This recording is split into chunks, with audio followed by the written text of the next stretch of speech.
I knew that money could change people, but witnessing that moment firsthand was quite a mental shock. After all, the moment they found out I inherited a fortune, both my once kind ex-husband and the ex-in-laws with whom I had a moderate relationship changed. Or rather, it might be better to say they revealed their true selves. In the end, a lot happened. We divorced, and my in-laws became strangers. But I hear rumors that their household is still in a chaotic mess. Years ago, my mom's sister, my aunt, who passed away, was a typical career woman from her youth and even dabbled in investments. My mom used to say that she seemed to have considerable assets. Even so, I never cared about how much money my aunt had. I would just nod and say, "Oh really?" when it was brought up. My aunt never spent her money recklessly. She was careful, spending only what was necessary and cutting back elsewhere.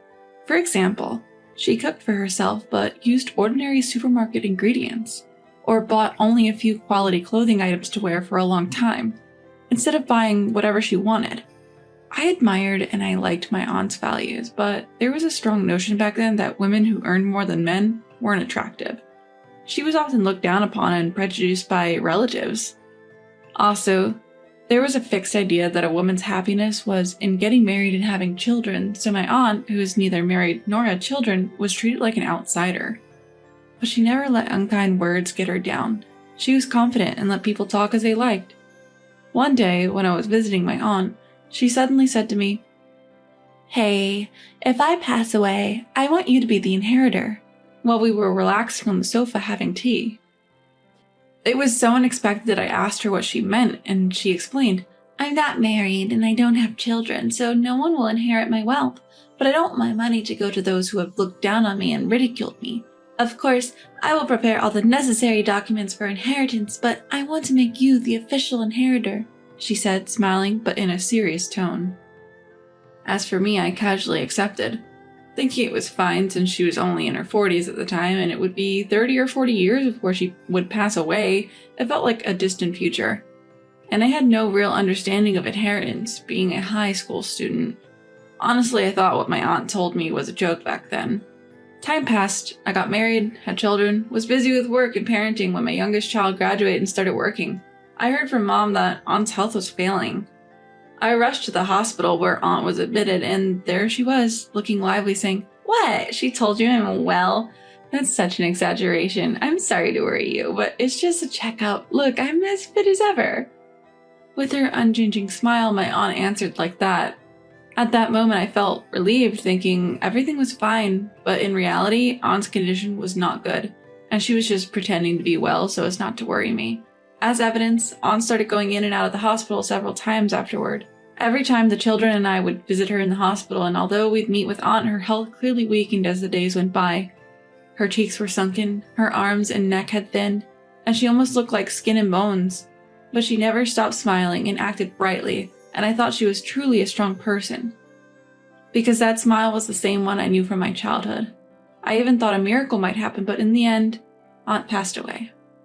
Afterward, we had a funeral with close family only, but the feeling of regret was strong. I thought I should have spent more time with her instead of using being busy as an excuse, or I should have made memories by going out together in various places. I know it's too late to say such hypothetical things after she's gone.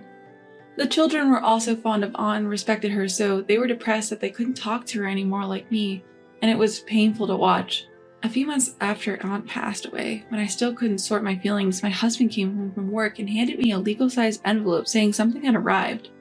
Wondering what it was, I checked the sender and found it was from a law firm, and I panicked a little, thinking, what is going on?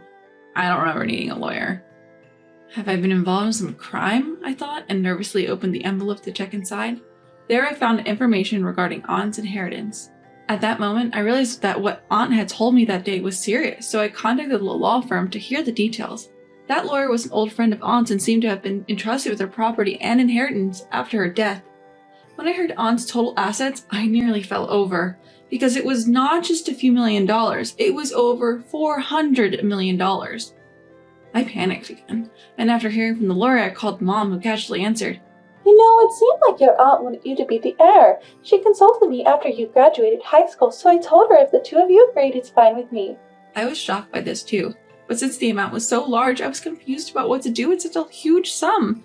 But Mom said in a carefree manner, "Since your aunt made proper documents for you, you should gratefully accept it or you might be cursed." I blurted out, "Aren't you going to inherit anything, Mom?" Inheritance can be a hassle, often causing fights between family members. You probably don't know, but one of Grandma's siblings died a long time ago. It seems that person had some inheritance, but they didn't leave a will. Because of that, siblings and their children were fighting over the money, yelling every day. But your aunt left proper documents for you, right? So there's no need for me to get involved. Just be careful with your husband's parents, though," she advised, sighing as if recalling those times. Hearing this, I said, "My husband will be fine," but I never thought that Mom's warning would later become reality. A few days later, my husband seemed unusually restless. He asked me, "I got some papers from the lawyer's office. Is it about an inheritance?" I wondered how he knew, but since I had no reason to hide it, I honestly said, "Yes." His eyes sparkled and he asked, "How much did you inherit?" At that moment, he had this sly grin and I had an uncomfortable feeling, so I casually misled him by saying, "Oh, about $10 million or so." But he must have sensed that I was lying about the amount. He continued to be persistent, asking, "Isn't there really more? And you should look into it more. There might be more." I initially brushed him off, but eventually I got annoyed and snapped, "I told you, it's $10 million. Why are you so persistent?" He responded evasively, "I don't know, it just feels off somehow." Finally, I sternly said, "Let's end this conversation now." But strangely, from the next day, my husband's attitude changed and he started ignoring me. That had never happened before, and I was a bit surprised, but I was stubborn too, and we didn't speak for about 2 months. Then, suddenly, my in-laws who used to live nearby visited our home without notice. Usually, they'd call and ask if they could visit on a specific day, so their sudden appearance made me think something serious was going on. But then, my father-in-law said, "We heard from our son that you inherited an estate recently, and it's over $100 million. We're thinking of remodeling our old house. I'm proud that our son married such a good person. Why don't we add a couple of rooms and live together?" And next to him, my mother-in-law was nodding in agreement. I was shocked that my husband knew the real amount of my inheritance, and even more astounded that my in-laws were making remodel plans relying on that money. They kept talking about desired kitchen designs and using marble, and I finally snapped back to reality and said, "I haven't heard any of this." They responded, "We've already contacted an agency." And I could tell they were clearly banking on my money without a second thought. My head started to hurt. I wanted to say a lot of things, but I was afraid I'd speak out of emotion, so I asked them to leave for the day and kicked them out of the house. When I confronted my husband after returning from work that night, he tried to dodge the question at first, but I pressed him, and he finally confessed that he had snooped and found the documents related to the inheritance. By the way, I had kept those documents in the back of a drawer in my study. So he had searched through the entire room, even reaching into the back of the drawer. I was chilled to see his obsessive behavior, and when I told him, "Your parents came today and said this," he responded, "The money you earned is joint property, so it's mine too. It's only natural to use it for remodeling my family home. You're the one at fault for not telling me the exact amount." He continued to justify his and his parents' actions and treated me like the villain. As if that wasn't bad enough, he casually mentioned quitting his job, and when I demanded, "Wait a minute, what's going on here?" he had defiantly responded, "You have enough money, so I don't need to work. It's a waste of time to do a job I hate just for the stress. We can live happily and stress-free with that money, and if we remodel my parents' house, it will elevate your status as my wife. It's a win-win situation. Why are you so upset about this?" With a weary look on his face, I realized this guy was hopeless, so I told him, "You can remodel or do whatever you like, but I won't contribute any money to it," and my husband got furious again. "Oh, we already discussed this," he yelled. He continued to rant and rave, but I ignored him.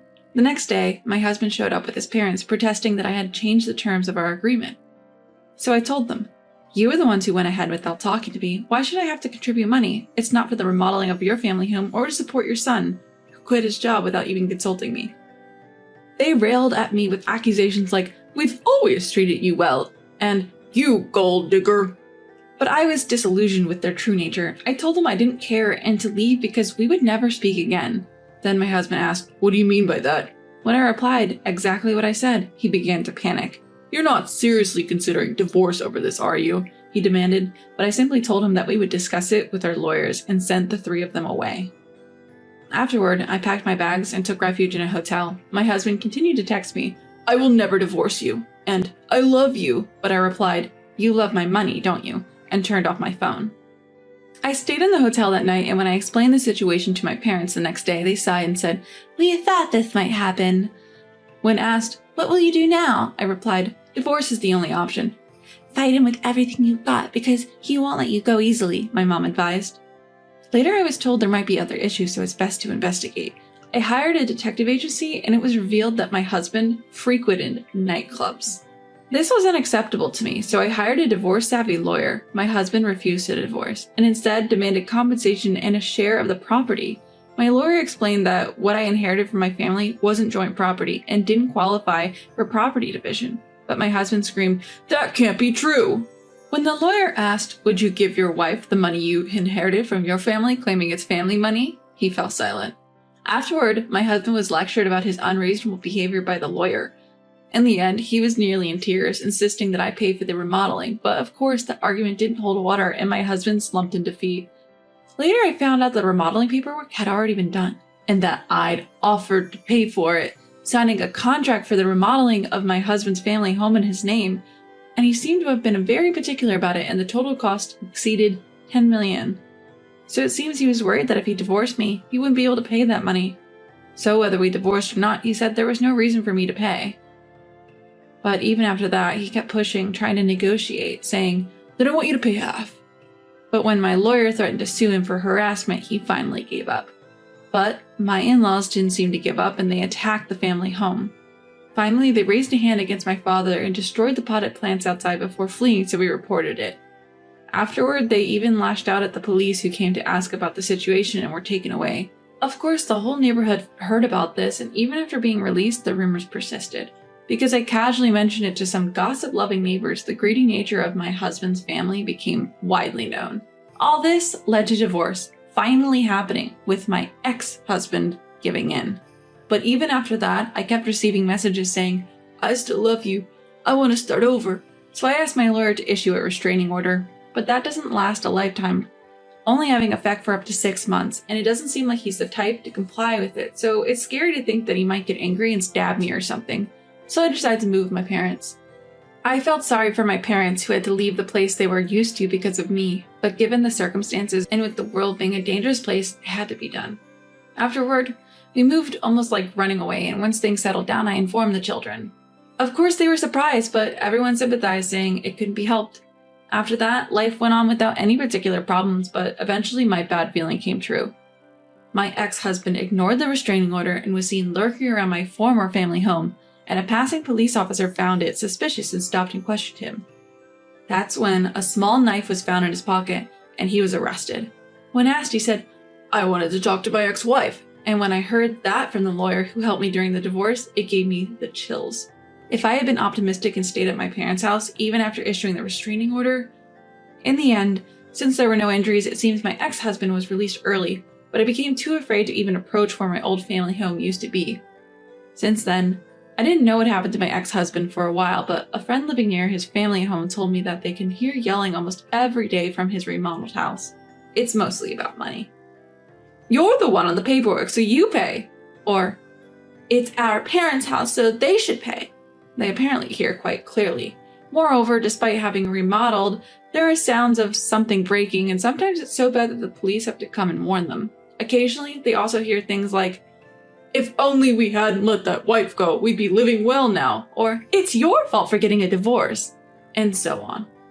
Before inheriting the estate, the relationship was decent, and the parent-child bond between my ex-husband and his family was good, but who would have thought that just money could mess everything up so much? It's exactly as Mom warned, and I realized anew how scary money can be. I also hear my ex-father-in-law yelling, "Find a job already," and my ex-husband arguing back, "Shut up already." So it seems he's still unemployed. Well, considering his age, finding a new job must be difficult. Also, since I explained everything, the neighbors know about the divorce mess and no one wants to get close to the ex-husband's family. They're afraid of being asked for money and are keeping their distance. Some even say that getting close to that house will make your fortune run away, as if the house is treated like a temple for cutting ties. I chuckled a little when I heard that. On the other hand, I've rented a slightly larger place and I'm living with my parents, just the 3 of us. My parents say, "Take care of yourself first, we're fine," but I have no intention of remarrying, so I plan to live with them. After all, if the other party found out about the inheritance, they might change, like my ex-husband. And since I never really had expensive hobbies or spent much money, I plan to continue living as I did before. So, I intend to use the money if my parents or I need to enter a facility when we get older or for celebrations like my children's weddings or births. Certainly, the amount of money isn't something that would disappear with trivial expenses, but since it's the money my beloved aunt left for me, I wanted to use it in the same way she would have. So, recently, I started working part-time and began studying investment and money management, but it's pretty challenging, and I realized once again how incredible my aunt was to have been doing this for so many years. We are living a relatively satisfying life now, but the situation with my ex-husband and his family, which we occasionally hear about, continues to be dreadful. However, since we're divorced and they're now strangers to us, we feel it's entirely their problem and they should resolve it without involving others.